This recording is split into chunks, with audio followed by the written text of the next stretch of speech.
Welcome to Building the Future. I'm your host, Kevin Hutchinson. You can check out new episodes of the show every Tuesday and Thursday at 2 p.m. If you missed an episode or want to get more information about the show, please visit buildingthefutureshow.com.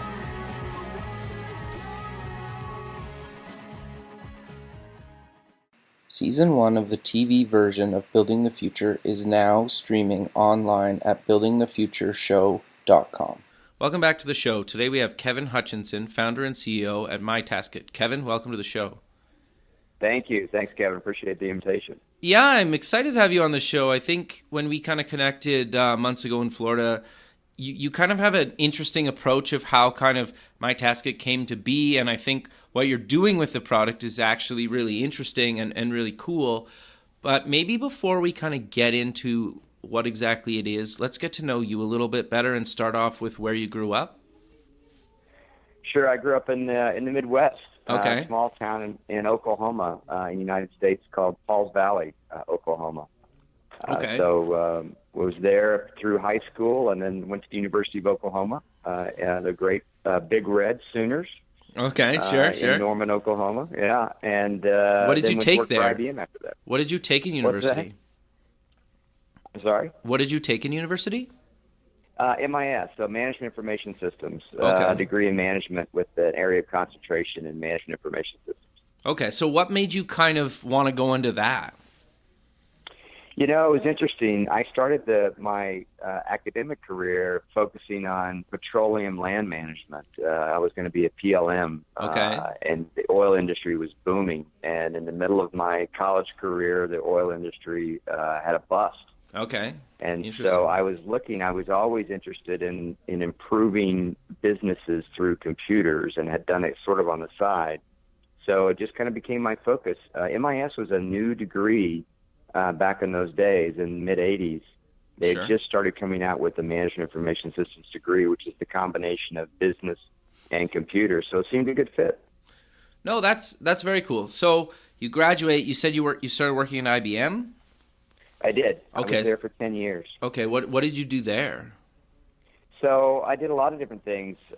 First joined the company in their contracts division, actually, and learned a lot about their contracts negotiations and contracts management and administration, and then moved into sales, and then moved into management and sales management, and ultimately moved into what's called systems integration services, where we focused on how we can help clients connect disparate products and make products from different companies work well together. Got you. Okay, interesting. And so after a decade, you were ready for a change, or kind of why did you move on from IBM? Yeah, so IBM was going through some tough times at that time. And actually, it had gone through one of its first really quarters of loss, and they were making a lot of changes. I stayed with them until it became profitable again. But through all of that, figured out I wasn't really the corporate guy. Things didn't move fast enough for me. Got you. Loved IBM, loved the training and everything that they did for me. Still bleed blue today. But it was time for me to kind of get other flavors, other things. Sure. I was recruited to come work at Oracle in San Francisco in corporate business development, helping them strategically move from a products-based company to a solutions-based company. Interesting. So I jumped over to Oracle and learned a lot about the healthcare industry, which took me into startups. Got you. Okay. And then from what I understand, you've moved around quite a bit throughout America, correct? I have, yes. I've been born and raised in Oklahoma. I moved to Texas, then moved to New York. Worked out of New York for a while. I was in Washington, D.C. Okay. For about 10 years, and now down in Florida. So how did you end up down in Florida? So this is more of a personal decision. We launched MyTaskit, which the parent company is known as My Villages. Okay. And we launched that company up in Washington, D.C. area in end of 2011, early 2012. Okay. And it's something, we're big boaters.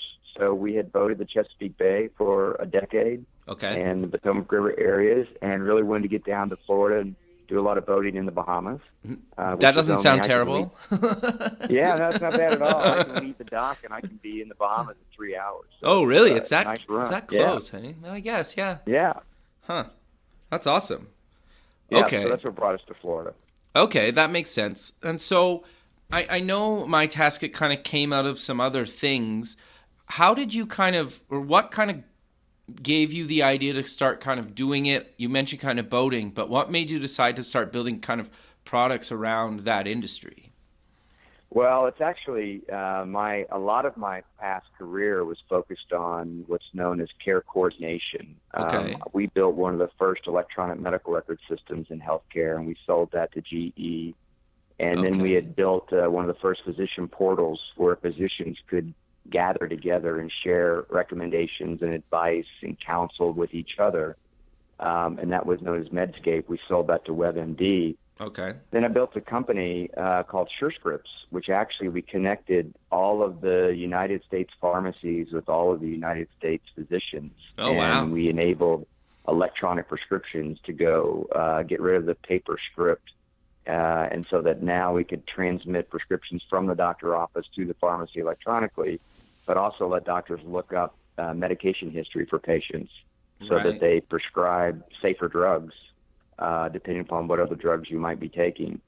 So we grew that into a very successful business. I was doing advisory work for two presidents' administrations, both President Bush Jr. as well as President Obama, Oh, wow. on the build out of the National Health Information Network for the United States.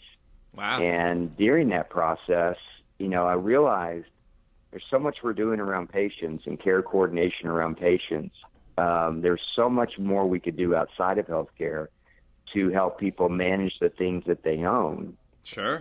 like boats or RVs or homes, because a lot of that is done through voicemail and email and text messaging, and which is what a lot of was going on in healthcare. And so we decided, if you think about the boat as a patient, or if you think about the home as a patient that needs Interesting. maintenance, needs service. So we took those learnings of care coordination from healthcare and decided to apply them into the asset world. That's actually really interesting. And I think that's actually I think that gets a lot of people thinking, right? Because if you take something and a lot of times you can move it to other industries. And I love the fact that you did that basically and created a whole other kind of startup based around that.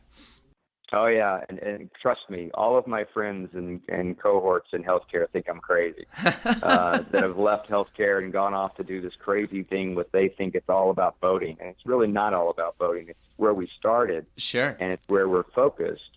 But it certainly applies to a lot of other things. And it is, everyone thinks industries are all different. And certainly they have their uniquenesses. But Sure. when you focus in a certain area, in this case, service workflow. Physicians are simply mechanics for patients. Mm-hmm. Certainly, Sure. they don't like to be viewed that way, but they are. Yeah, and if you I think don't about think you mean it mechanics, in a negative term, right? It's just no, like, yeah, exactly. not at all. So, They're very educated, smart, but you have to diagnose, you have to look at the symptoms, you have to come up with a service plan, you have to treat the patient, totally. and same kind of thing in boats. You bring a mechanic in there, they have to. You hear the noises, they have to diagnose, they have to figure out a game plan, how they're going to fix it, what it's going to cost, and how do you better maintain, your body? How do you better maintain your boat to avoid those issues in the future? Sure. No, I think that makes a lot of sense. So how did you kind of get the first version of this kind of MyTaskit kind of up and going? Did you self-fund this? Did you build it yourself? Did you kind of bootstrap it a little bit? Like, how did you kind of get the first kind of iteration, kind of alpha versions of these going? Yeah, so we self-funded it for sure in the early days. We have a lot of additional investors in the company now, but we actually created the company. The parent company is still known as My Villages.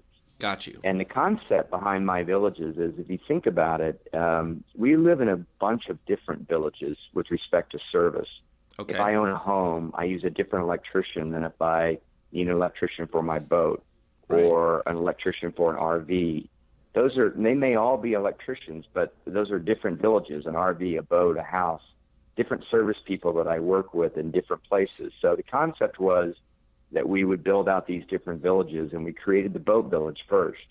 Gotcha. And it really was going back to the days of the portal that we built to allow physicians to share information and advice and recommendations and service plans. And so we built that out, called the Boat Village, allowing manufacturers, industry experts, boat owners to post advice. And we loaded it up with about 30,000 pieces of recommendation about how often to change 100-hour oil change, 200-hour service, 500-hour service on a Volvo engine, a Mercury engine. And we kind of put that, what was called quality care guidelines in healthcare, we put that into a database for the boating industry so that you could automatically get reminded, when you were coming due for certain maintenance. So that was all under the Boat Village and under the parent name company, My Villages. Got you. Okay, interesting. So you also kind of mentioned to me before that you guys acquired a company. What was the reason you guys decided to acquire a company, and kind of how did that kind of advance the journey, right, to becoming kind of MyTaskit? Yeah, I still go back. It was learnings that we had in healthcare. When we built the first electronic medical record system in healthcare, it had to get integrated. It had to get interfaced with the billing system in the back end. Right. So that when they're keeping the medical records for patients, that information had to flow because there's certain codes they use in healthcare that generate certain bills. And that information had to go from the chart into the billing system. Okay. So we had engaged, as we built out the Boat Village, it became clear that the industry, what they really wanted was a service, a better service process internally, as well as working with clients, allowing them to order work to be done online. But they really needed to do a better way of communicating and coordinating work between the service manager and the field technicians. Okay, interesting. And once that became our focus, we started building MyTaskit, kind of in the back end as we were launching the Boat Village and getting all the learnings from that. Along that way, we were doing an integration to a company called DocMaster. And Cam Collins, who was the CEO of DocMaster, we were focused on what data needed to move back and forth between the back office system where billing and parts and accounting are located with this service workflow platform that we were building. And as we started to do the integration, Cam had the idea and said, why don't we just bring these under one company? Okay. Instead of actually doing an integration between the two of us. So the opportunity presented itself, and we did that. Oh, that's actually really interesting.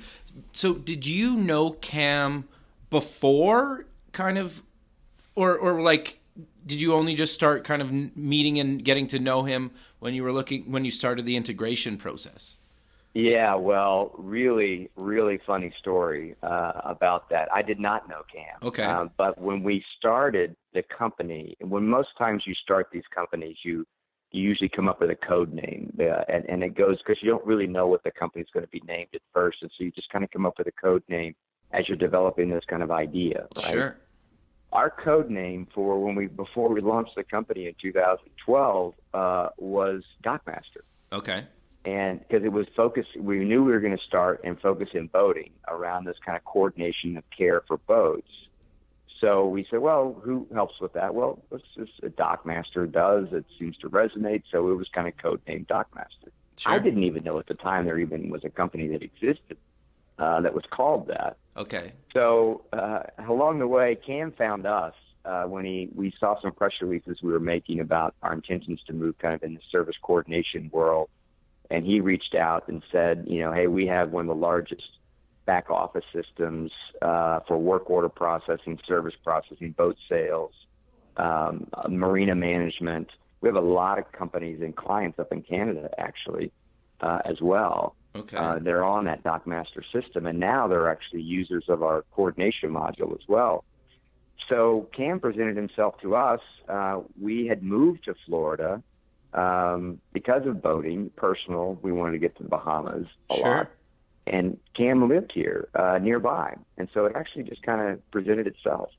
No, I think that's awesome, right? And that's the power of just networking and reaching out to people. You never know what's going to happen, right?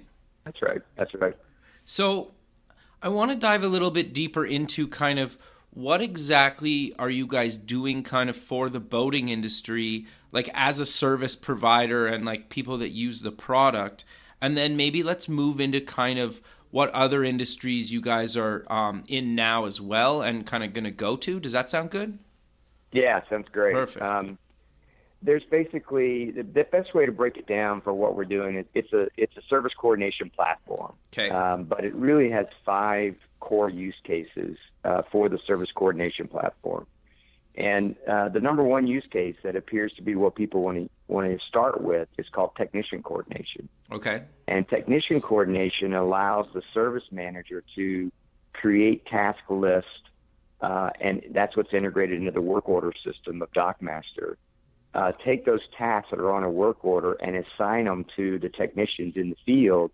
Let the technicians upload photos and videos for the work that was done or whatever they discovered was wrong with the boat. Helps the owner be able to see, how bad it was. They can log their labor hours. They log their comments, which normally end up on an invoice that describes what was discovered, what was done to correct the problem. And that's called tech coordination. All that information flows back into the work order system, back in the billing system, so that there's clarity around communications between the service manager and the technician. But it kind of moves into the second use case, which is client coordination. And client coordination allows boat owners to log in and add task. If something else they remember, the refrigerator was broken, they can add that task, to the service manager's list. Gotcha. And then they can also track the status of the task, of the work that's being done.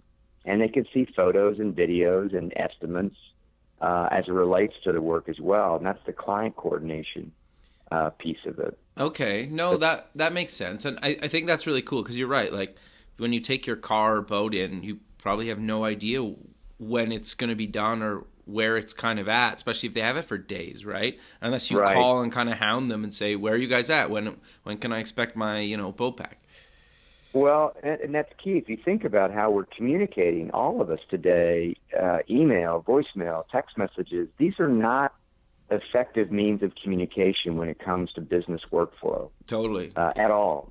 It's one thing to send friends and family emails and links, but if you think about it, email has gotten out of control, and it's no longer really a productivity tool. Totally. And we're always looking for ways to find new tools to collaborate. Sure. And there's companies like Base and Slack, Basecamp and Slack and others that are out there that are building these kind of collaboration platforms where you can work on projects together.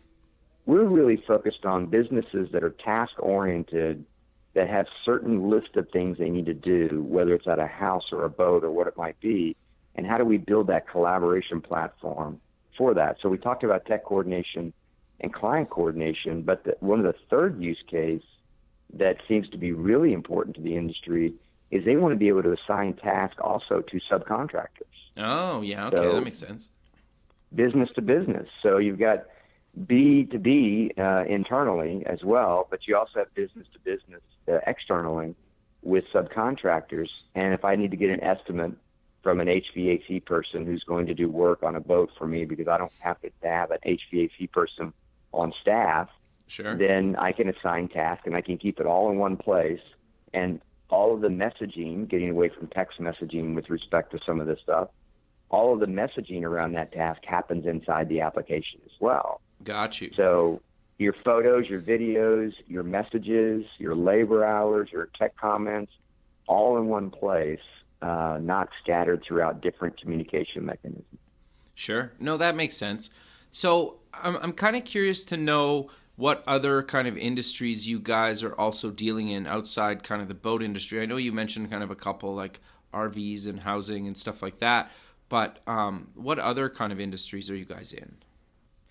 Well, boating is the only industry we're in right now. It's our main focus. It's our launch industry, and we launched actually the MyTaskit platform just a little over a year ago. Even though the company's been around for about 4 years, MyTaskit as a product, and now we're doing business under the name of MyTaskit.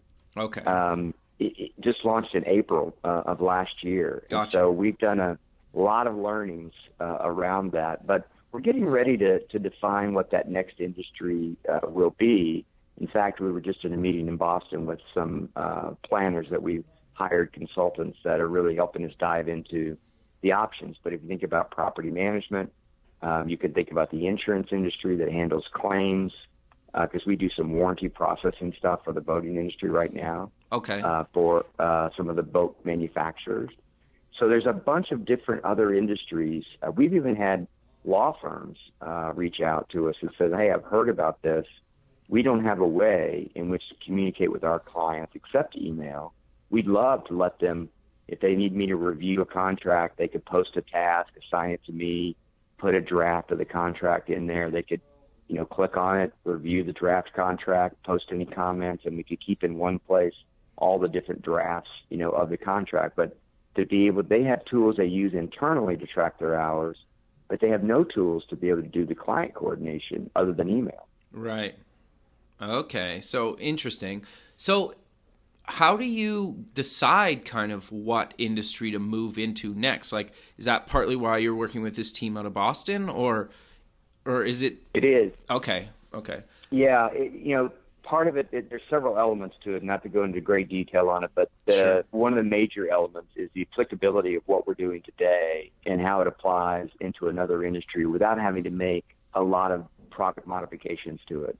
Right. So some very similar issues around communication and coordination that exist with some similar workflows. So really focused on task-oriented businesses. Homes make a lot of sense because just like we're working with plumbers and HVAC and electricians and boat yards today in marine, you have a lot of that in the home environment as well with roofers and plumbers and landscapers, technicians. And the same kind of size companies exist too. You have a lot of small, medium-sized businesses in the marine industry. And if you think about it, even in the home industry, those are usually generational businesses that have been handed down, from grandfather to son to daughter along the way. Sure. And they're typically small, medium-sized businesses. And that's a key point about our target market of our focus. I have a grave concern that the small, medium-sized business, this goes back to my roots in Oklahoma, of growing up in a small town, and I watched these just thriving mom-and-pop businesses in small towns. And then I watched a Walmart come in outside of town and basically decimate the downtown. Sure. And really put it out of business. And a lot of it was because they couldn't change fast enough. Sure. To meet demand. In the technology world, we have a lot of larger companies using mobile technology and taking that technology and making it a competitive advantage. And we have a whole new group of boaters coming through expecting to use that technology to engage and do business in boating. Sure. And that doesn't exist for the small, medium-sized businesses. They won't be able to build their own. They're going to need a ubiquitous platform in which they can engage with each other, but also engage with clients. Yeah, you bring up an interesting point because I think, like, I totally agree with you, right? There's a lot, pretty much software will be kind of taking over most businesses, if not every business at some point in the next decade or two, because and whether it's like they build their own thing, but for the most part, like you just mentioned, they're not going to be able to build their own thing, and they're going to have to use a product like you guys are doing or others, right, in different industries. And I think, just for people listening, I think in a lot of cases, you can build really good businesses solving real problems for small and medium-sized businesses that can't necessarily afford or even understand the software space, right? And you're probably going to have a lot more success than, trying to be the next Instagram or something like that, right? Where you guys are building a real business for a real need where you have, like, real people using it. And I'm not saying Instagram that don't have, like, real people using it. It's just they don't really have a business model, where you guys are, Yeah, you're on a good point. We believe in now that we've brought in outside investors as well, and we're preparing to do another round raise in the second half of this year. But sure, those investors really believe that our product, our approach, is a more sticky approach. It's something that there's a lot of these things that are trends, fads. They come in, they get millions and millions of users, and then they sell off or they go away. Totally. And we believe that what we're building, just to the point you made, it's a much more sticky application because it's involved in the day-to-day business workflow, the day-to-day business to client relationships, business to other business relationships, not something that is just pretty replaceable pretty easily. Yeah, exactly. And if you think about it, Uber did this for small, medium-sized businesses. They did it for town car services and taxis and others who couldn't build their own mobile apps, or even if they did, trying to get those proliferated and distributed into the consumer market would be very difficult to do because they don't want to use multiple ones for multiple companies. And they were able to build a ubiquitous platform for the transportation industry. For sure. And we all know that they're going into more things than transportation. They're getting into courier services, food delivery, but it's the same concept. It's the same small, medium-sized businesses that need, and they think of themselves as a logistics company, not a transportation company. Sure. And, we think of ourselves as a service coordination platform, and that applies to a lot of different things, a lot of different types of services. Sure.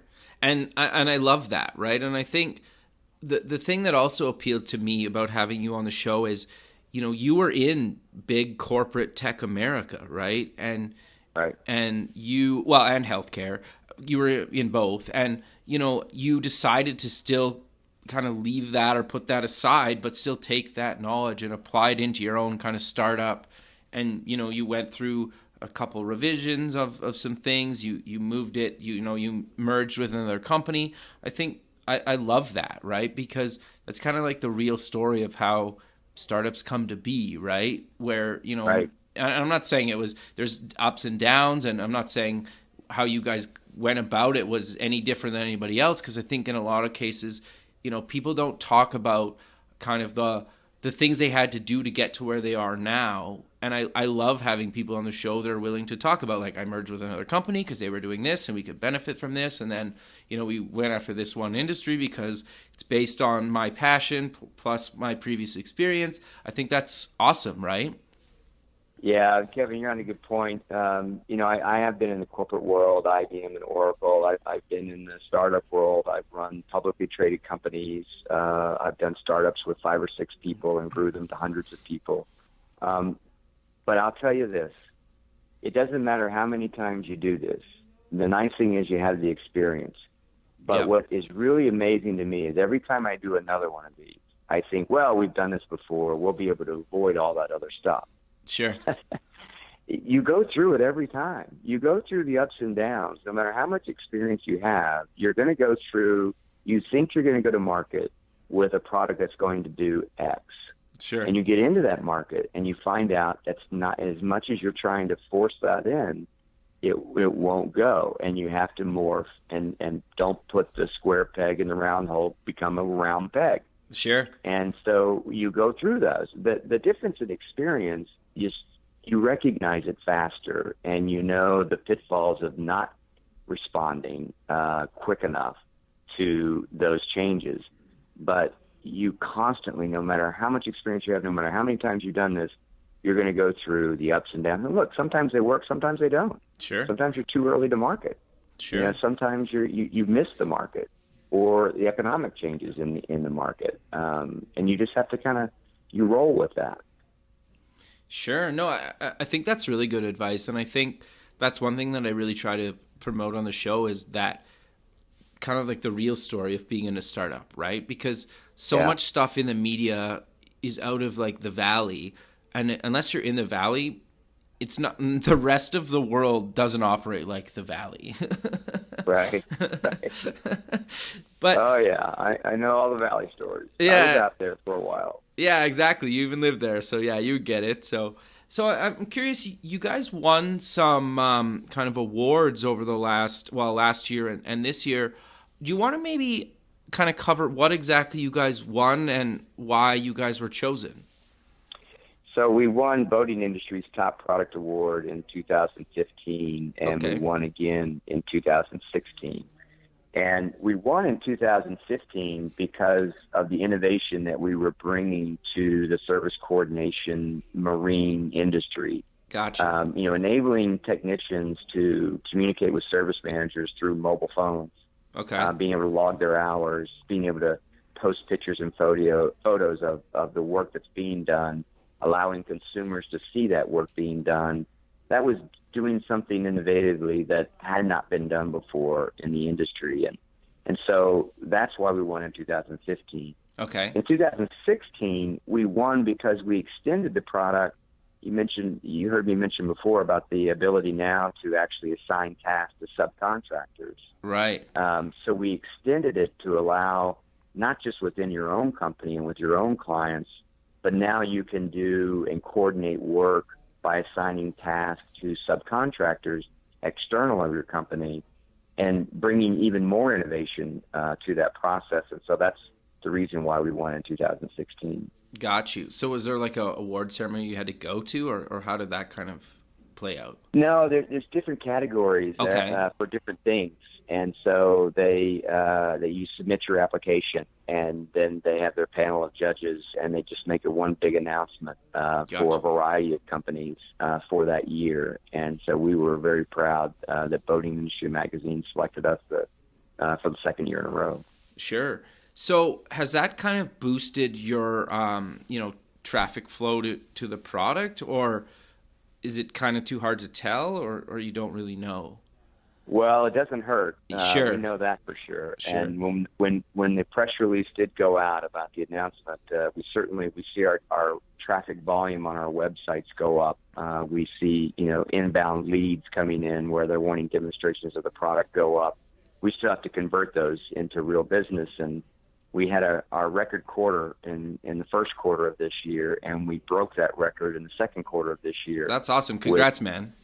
That's great. Yeah, thank you very much. I mean, we've grown, just this year alone, we've grown the user base 220%. Wow. On the service pros. And it looks like in third quarter, we're going to break the second quarter based upon the deals that we have in flow right now. Wow. So it's really taken off, and it's to the credit of the industry. We're just the tool. The industry is telling us what they want. They're telling us what they need. And we're just simply the tool that's building what it is that they want and they need to make their businesses better. Sure. So to the point you just made about your basic, how are you getting their feedback? Are you guys using user testing, or are they just kind of emailing you? How are you getting that feedback and kind of incorporating it into your product?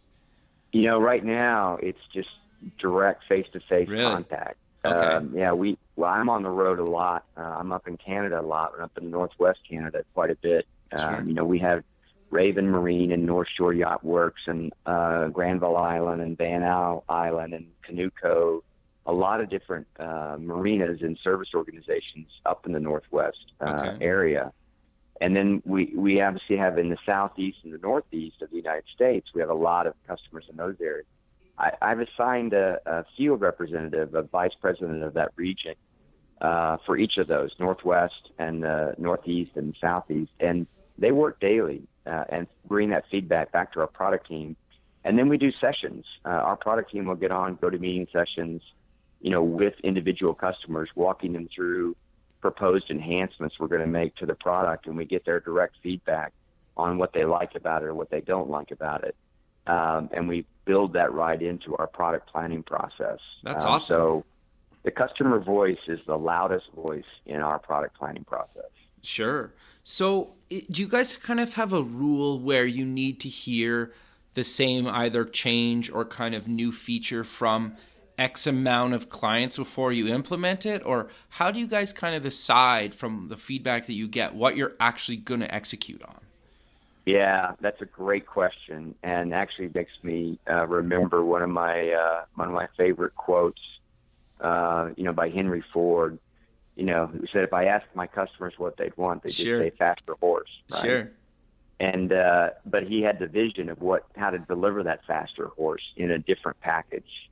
And so I think that comes with experience. You hear what the customers are asking for, but you don't necessarily build it exactly the way that they're asking for it. You build it in a way in which it will be better, but will deliver the capability and functionality that they want. Gotcha. So it really is an art. And, Steve Jobs was amazing at this. Totally. So if you think about what he did, where customers were saying, I want smaller phones, smaller phones, smaller phones, and we were all headed down that path, these little things we could put in our shirt pocket and couldn't even feel them. My favorite one was the Motorola Razr. Yeah, totally. Amazing, right? Yep. And then all of a sudden the iPhone comes out, and it's this big thing, and you're like, wow, that's bigger than any phone on the market. Yep. But he didn't, while he listened to the fact they want smaller phones, he also heard other things that the industry really wanted to be able to do with these mobile devices. He changed the game. He changed an entire industry by doing what he knew was best. So it's a balance between the feedback you're getting and the innovation that you know you need to bring to the industry. Sure. No, I think that makes a lot of sense. And I think that's actually really good advice, because I'm always curious to know how other people kind of handle that kind of process, right? Because it can be really tricky, like you just mentioned. But I'm curious then to know, when you guys are building new features, do you ever show certain clients, or do you have like beta clients that you show maybe like wireframes or a prototype or kind of a beta version of features before you actually roll it out to the rest of your clientele? Yeah, we do. And Okay. in fact, we have a great user experience. It's kind of a new field in technology. It used to be just called UI, Yep. User interface, right? Sure. Now they've taken it to another level, which is really user experience skill sets. And user experience, not only are they graphical in nature, they're really artists. They know how to, build best kind of practice with respect to product user interfaces. But it truly is the user experience itself. When I click here, what do I expect to see? If I click on this, what should I see? And that's the art. And what's amazing, the changes from when I started doing technology companies, a lot of the changes are, we used to only present like these really fancy, well thought out wireframes that used to take months to build Sure. and get exactly the way you wanted. Then we presented them to customers and said, what do you think? What would you move? What would you? But in today's technology development, it is so rapid. We don't have those kind of time frames to do things anymore. And it's one thing you think about the cycles, technology cycles, and it used to be, 5 to 7 years. Then they were 3 to 5 years. Then they're 2 to 3 years. And now you're innovating your own products in matters of months, not years anymore. Totally.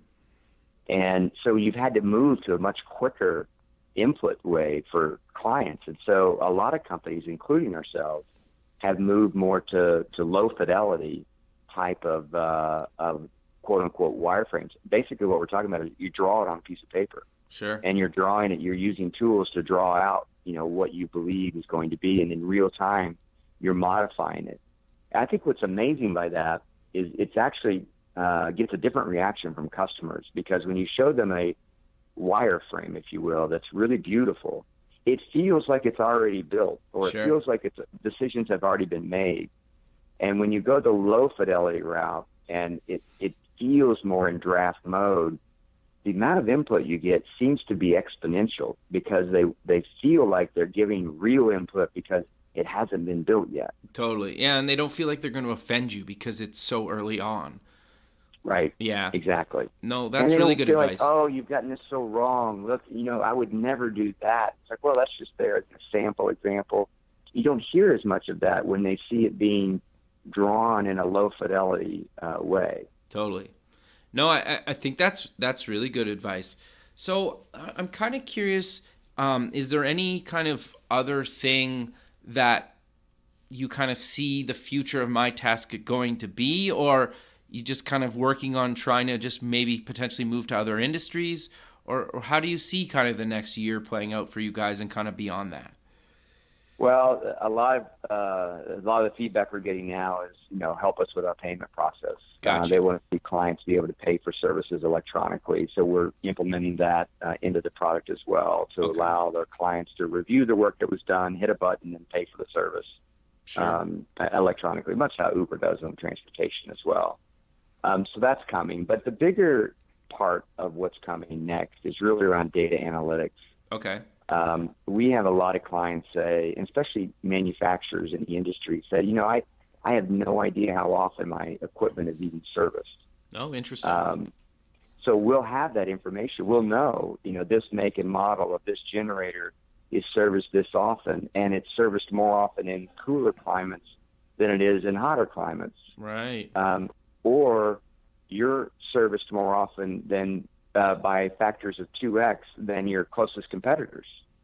I see. So the data analytics that come out of it for industries to build better quality products is great. Also help businesses, with for example, their labor efficiencies. Right. They may, on an average, bill out their service labor 28 hours a week, 38 hours a week. Big variables. If I can bill 38 hours a week on an average per labor per person a week, and my competitors are doing 28 hours a week, I'm a much higher efficient use of my labor source. Totally. So we're not divulging, of course, who those companies are, Sure. but they don't know how to compare themselves. Am I doing good? Am I doing bad? Sure. And that's also another revenue stream for you guys then. Absolutely. Yeah, Sure. that would be something they sign up for and register to have access to that kind of information. Sure. That's actually quite interesting. No, that's great. I love how you are taking feedback from clients and then incorporating it and kind of rolling out new features and becoming their kind of full end-to-end solution, right? Mm-hmm. Right. Yeah, so we're kind of coming to the end of the show, so maybe let's end the show with mentioning where people can find you guys online and any other kind of social media links you want to mention. Sure. So you can find us at www.mytaskit, mytaskit.com.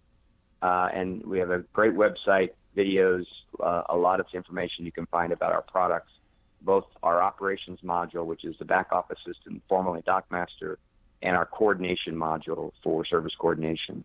And then come to our Facebook page, which is MyTaskit app is our handle name. And we have a lot of information and connect with our customers on Facebook as well. Perfect, man. Well, I really appreciate you taking the time out of your busy day to be on the show. I look forward to keeping in touch with you and seeing kind of where you guys take this for the rest of 2016 and beyond. All right, Kevin. Thanks. I appreciate the invitation. Thanks, man. All right. We'll talk soon. Okay. Bye.